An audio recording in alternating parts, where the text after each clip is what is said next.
It was pretty quiet, calm. That's how those on lockdown in King Soopers describe the shooting going on outside. Tense moments that for many was just a long wait for a resolution. It was unexpected, but it wasn't really stressful or nothing. It was just long and boring, and that's about it. It was fine.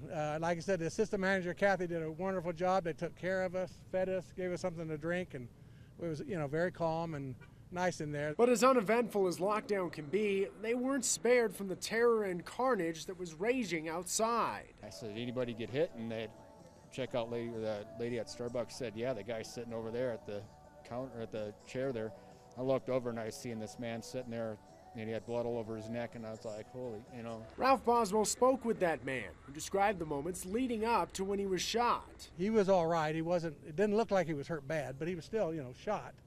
He was, he had said he had been down by the, where it all took place, and the guy came out of there and shot him through his windshield in the car. Thankfully, those that were in King Soopers were reunited with their families later that night, a small silver lining in an otherwise dark day for Colorado Springs. Well, sorry that it happened. I don't think it was something that really, wasn't necessary, and I think the guy probably is, not mentally well. The death penalty is the only penalty that fits the crime that he committed that night. Guilty of murder in the first degree after deliberation. A gasp of relief for those that lived through that night as the jury found Holmes guilty on all counts this afternoon.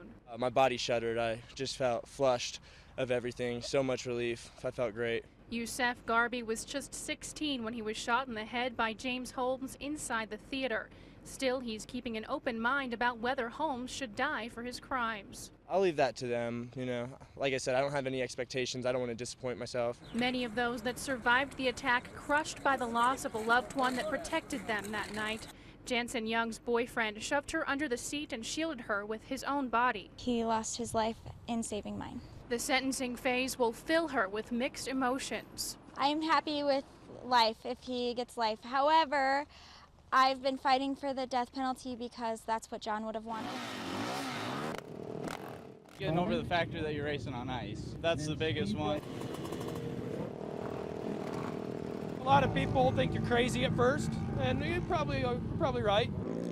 Winter brings a strange sound to the hills of Woodland Park. Out here, I'd say we're probably doing 60-ish. It's just something to do in the middle of winter. Racers gripping their tires into slick sheets of ice and soaring around frozen turns. You are basically slip sliding around on ice. We don't do anything to the track to add traction for any of the bare tire machineries. For those brave enough to take part, it's an adrenaline rush like none other, taking a favorite motorsport and bringing it onto the ice. It's what gets me up every morning to go to work, and it just keeps my world turning. I wish Mother Nature would just give us a break for once.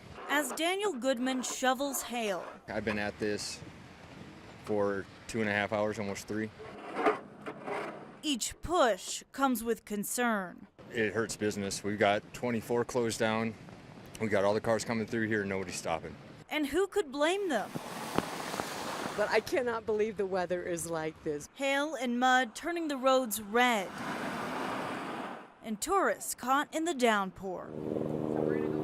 The Puma fire started late this afternoon in Park County, still under investigation. It's determined to be human-caused. This area definitely dried out. The ground feels dried out fairly quickly, and as you can see, it just takes a spark to get one of these going again. Volunteers make up the fire crews in these mountain communities. A quick response by those crews is keeping the Puma fire between 20 and 30 acres of Forest Service land. Due to the heavy smoke in the area, we aren't able to get a real good idea on complete acreage. Tonight the fire is 0% contained. That volunteer staff has been relieved by Forest Service members. They are now cutting fire lines and burning dead brush that could be harmful to firefighters. There's patches of dead old timber, and those present a hazard to firefighters, a falling hazard. It can definitely kill a firefighter or hurt them.